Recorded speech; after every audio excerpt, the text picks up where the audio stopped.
Hello guys, NautoAce here, and this will be the last part for E3 2021 Day 2. Basically, is Warner Brothers game, PC Gamer, and Future Games show.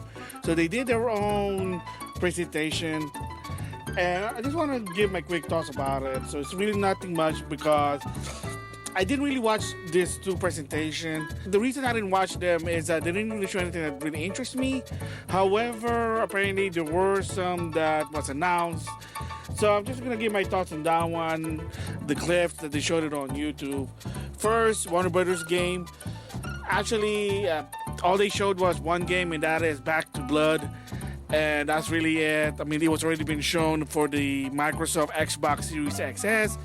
Not interested, moving on. PC Gamer, not so much again, unfortunately, nothing personal. I do play games on PC, but I also play on console. They just showed games that you can play on PC, that you can play on a console, but there are some games that they're actually PC exclusive, such as Mechwarriors 5. So they were kind of talking about that one. And there are some other ones, but like I said, I'm not really into the PC gaming architect, nothing personal. So when it comes to the Future Game Show, first of all, narrated by Laura Bailey and Troy Baker. You guys are awesome. One of the best ones anyway. So it was the same deal. They just kind of showed games that, you know, they didn't show with the other presentation, which is I'm surprised, but they did show something that I got interested. And those are actually first, Sonic Colors Ultimate. They showed a gameplay, what it looks like for modern console. Looks good. And like I said, it is not a perfect Sonic 3D game, but Colors is actually not that bad. The surprise one that I didn't see it coming is from XSeed. So first of all, they showed Rune Factory 5. It's going to be exclusive to the Switch, and there's a reason for it too. And another one is Shadowverse card game. So that's for people who don't know what it is, it's a card game by Side Games.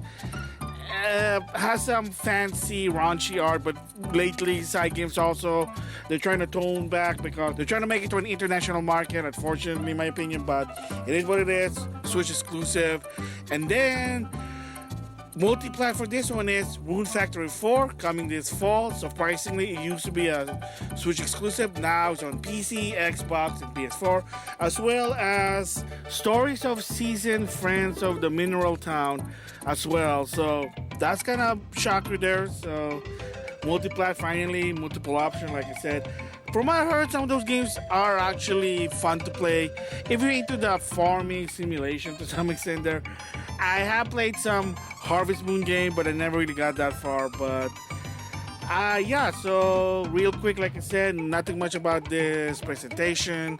So like I said, recap, nothing really from Warner Brothers game. A lot of people are hoping we're a fighting game from NetherRealm, but it's really nothing. They just announced that they're just showcasing Back to Blood.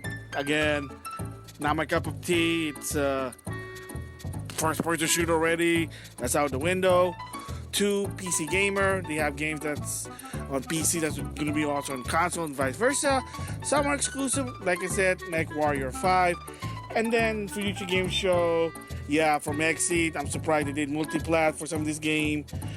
But of course, some of them still Switch exclusive. But again, I'm surprised that they're actually going to release it. So there you go. Quick thoughts about those.